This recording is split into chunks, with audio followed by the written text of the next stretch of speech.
Mengenai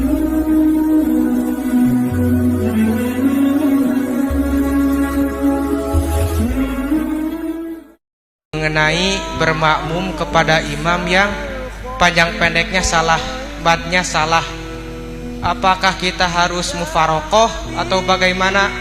Lalu apabila imam sering menjadi imam, kita bisa prediksi kesalahan imam tersebut sebelum sholat, apakah kita harus mengikuti sholat berjamaah atau kita niat munfarid dari awal gitu?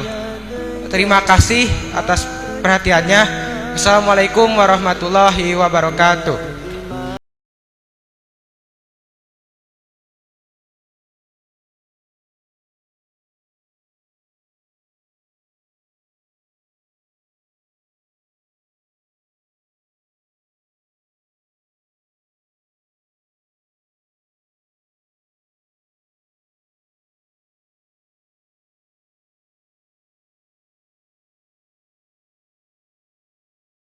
Ummi. Pertanyaannya, bolehkah, ini pertama, dari awal kita tahu kalau dia bacaannya nggak benar, bolehkah kita bermakmum dengan orang yang bacaan Fatihahnya salah-salah? Tapi salah-salahnya bukan disengaja, memang dia belum bisa benar baca Fatihah, atau memang lidahnya lidah susah. Fa jadi pak, alhamdulillah Al-Fatihah tidak ada paknya, aman. Orang Sunda nggak aman, dijamin nggak lahan faknya, karena Al-Fatihah tidak pakai pak. Atau orang Jawa haknya jadi kap, bagaimana? Kan berubah maknanya, kap. Nah, kalau ada Anda makmum dan tahu imamnya adalah bacaan Fatihahnya belepotan, kita bicara tentang sah dan tidaknya dulu. Nanti disebutkan dalam kitab ini, kitab Safinah juga. Tidak sah, ini pendapat yang pertama. Tidak sah orang yang bacaannya benar ngikuti imam yang bacaannya nggak benar, itu tidak sah. Itu pendapat yang pertama. Seperti juga bacaannya benar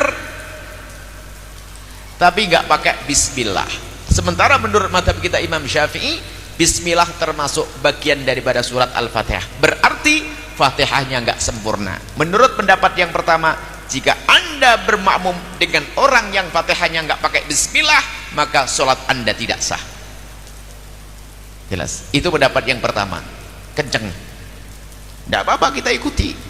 Cuman ada suatu saat kita harus luas. Pendapat yang pertama ini dalam istilah fikihnya disebut al-ibrah bi'tiqadil ma'mumi la bi'tiqadil imam. Itu pendapat yang dikukuhkan. Kalau menurut imam bacaannya nggak sah, maka imam, menurut makmum bacaan imam nggak sah, maka makmum nggak boleh ikut imam. Makanya kita tidak boleh bermakmum dengan orang yang nggak pakai bismillah. Ini pendapat yang pertama, karena kita mazhab Syafi'i. Pendapat yang kedua, ini perlu kita sosialisasikan. Pendapat yang kedua, karena kadang kita ketemu dengan orang yang nggak tahu diri di Indonesia, tiba-tiba nggak pakai bismillah, sudah begitu maksa jadi imam, susah diatur. Atau gara-gara dia bangun masjid pengen jadi imam terus, bacaannya belepotan. Lalu bagaimana ini?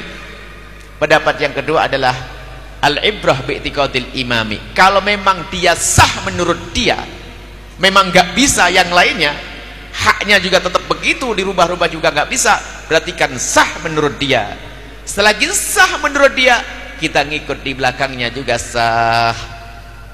Ini agak luas pendapat yang kedua ya. Jangan kaku-kaku datang sebuah masjid, tak taunya bacaan imamnya belepotan, lalu Anda misahkan diri. Nggak perlu, takut jadi fitnah nanti ya. Mungkin di kampung itu memang nggak ada imam kecuali dia ya.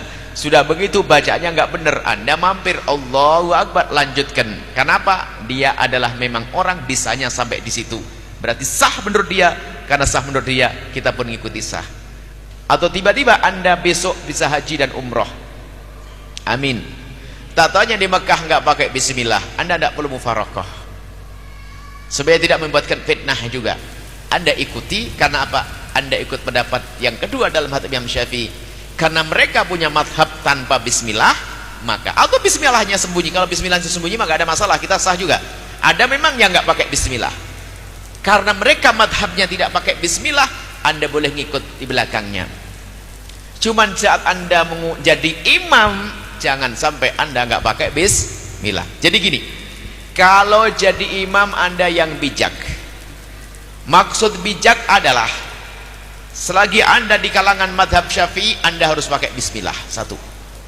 Yang kedua, jika memang bacaan Anda gak benar atau belepotan, Anda jangan maksain jadi imam. Saya paling takut kalau suruh jadi imam. Saya kalau jadi imam tuh berat ya, paling kalau saya pernah imam di Masjidil Haram tapi sama jamaah sendiri gitu loh. Jadi kalau saya jadi imam di Masjid At-Taqwa, masjid sini, saya tidak berani jadi imam. Kenapa? Ada yang bacanya lebih bagus, nggak usah maksain. Kenapa gitu? Saya bacaan Fatihah saya itu kelas sah, belum kelas indah, kelas sah gitu saja deh. Kelas sah saja saya harus tahu diri. Saya masih kalah dengan ustadz-ustadz yang Masya Allah, kalau di Cirebon ada ustadz ini bagus-bagus. Saya tidak perlu maksain jadi imam, kecuali dipaksa, ya terpaksa betul, namanya kepaksa. Nggak usahlah memaksain diri. Nah, ada orang tidak bijak, wah pengennya jadi imam terus, padahal bacaannya nggak karu-karuan, bikin orang di belakang ngedumel semuanya. Nah, kalau Anda jadi imam yang bijak, jika ternyata bacaan Anda kok kurang baik, ada yang lebih baik, tidak ada salahnya Anda serahkan kepada yang lebih baik, asalkan akidahnya benar.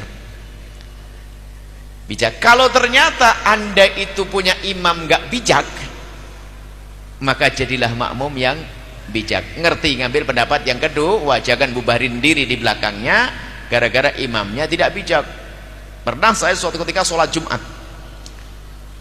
Jumat nih, belum mondok, sebelum di Cirebon, masih di Jawa Timur sana. Biasanya kita sering sholat Jumat tuh pindah-pindah, pengen tahu keadaan.